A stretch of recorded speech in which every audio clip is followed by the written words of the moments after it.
Harga mencekik darah bagi memproses dokumen pembantu rumah asing sehingga mencecah berbelas ribu ringgit menyebabkan ramai majikan yang terdesak menggunakan alternatif lain bagi pengambilan pekerja itu. Akibat daripada itu, ada dalam kalangan mereka yang mendapatkan khidmat agensi yang tidak berdaftar bagi proses merekrut sehingga tertipu. Presiden Persatuan Agensi Pembantu Rumah Asing Malaysia, Papa Jeffrey Fu berkata, majikan yang terdesak ini seharusnya menyelidik latar belakang agensi pekerja asing terlebih dahulu sebelum membuat sebarang pembayaran.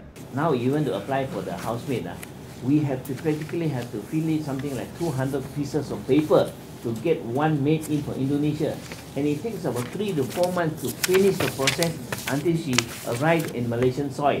So we are concerned because, and this is also one of the reasons people go for shortcut, agency go for shortcut. Dalam pada itu, laporan berita Menteri Kaunselor Penerangan Sosial dan Kebudayaan di Kedutaan Besar Indonesia, Suryana Sastradireja, ada menyebut Indonesia menasihat rakyatnya elak datang bekerja sebagai pembantu rumah di Malaysia.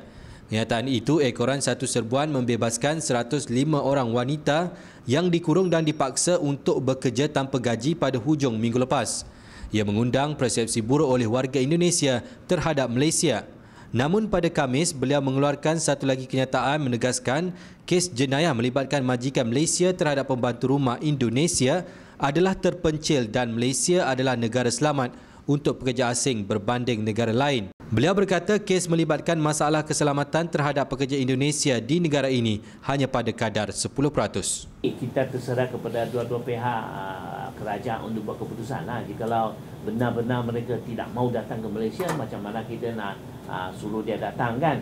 Ini terserah kepada dua-dua pihak untuk berunding. Indonesia tak sepatutnya berkata apa yang berlaku tu adalah satu penganiayaan terhadap warga mereka. Sebab kita pun dalam proses membantu diorang untuk cari rezeki dekat Malaysia. Kita pun memang memerlukan warga Malaysia untuk menjadi pembantu rumah dan sebagainya.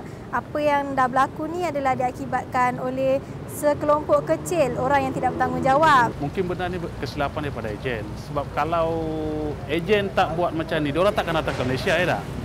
Kalau diorang daripada sana, mungkin diorang sana hidup susah datang ke Malaysia dan cari rezeki yang halal. Tapi bila dah sampai sini, kerja yang dijanji dengan mereka tu tak ada.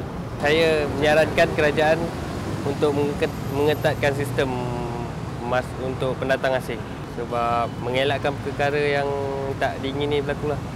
Oktober lalu, satu iklan di Malaysia yang menawarkan maids on sale tersebar luas di internet turut mencetuskan kemarahan Indonesia.